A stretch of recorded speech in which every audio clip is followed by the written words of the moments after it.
பார்த்தா டாக்டர் மாதிரியே தெரியலையே, முன்ன மாதிரியே தெரியுதானே. இவனை நம்பி நான் எப்படி ட்ரீட்மெண்ட் எடுக்கிறது? என்னவோ பார்ப்போம் கடவுள் விட்டு வழி. சார் வணக்கம் சார்.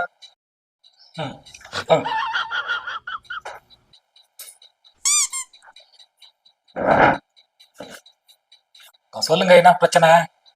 உங்களை பார்த்தா உங்களுக்கு டாக்டர் மாதிரியே தெரியல, உங்களுக்கு நான் எப்படி நம்புறது? அப்படியா? அவர் 10 நிமிஷம் படிக்கிறீங்களா? நான் ஆப்ரேஷன் பண்ணி காட்டா? ஐயோ வேணாம் வேணாம், நான் டாக்டர் ஒத்துக்கிறேன். வந்த விஷயத்த சொல்லியா? சும்மா லோட சார் உக்காந்தா தலைவலிக்குது சார், நின்னா தலைவலிக்குது சார், நடந்தாலும் தலைவலிக்குது சார், படுத்தாலும் தலைவலிக்குது சார், மொத்தத்தில் தலை ரொம்ப வலிக்குது சார்.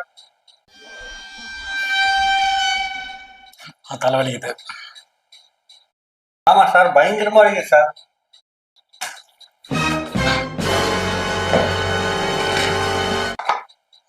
பேண்ட் காலத்து இன்ஜெக்ஷன் போடணும். அது பேண்ட் கட்டணுமா? அங்கேயும் சார் இன்ஜெக்ஷன் போடுறீங்க? சரி விடு, கை காட்டு, அங்க இன்ஜெக்ஷன் போடுறேன். கையில் போடுற இன்ஜெக்ஷன்? இன்ஜெக்ஷன் போட தலைவலி சரியாகும். ஏன் சார், நான் தெரியாம தான் கேட்கறேன். தலையில அடிப்பட்டா மருந்து எங்க சார் போடுவீங்க? தலையில தான். அப்ப கையில அடிப்பட்டா மருந்து எங்க போடுவீங்க? கையில தான். உடம்புல எங்க அடிப்படிச்சா மருந்து எங்க போடுவீங்க? உடம்புல தான்.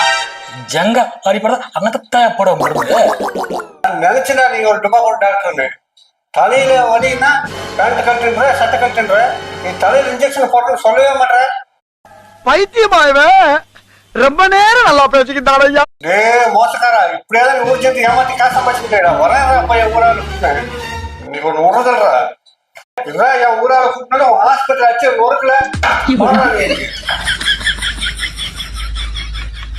டாக்டர் டாக்டர் வைத்தியக்காரனா இருப்பம் போல.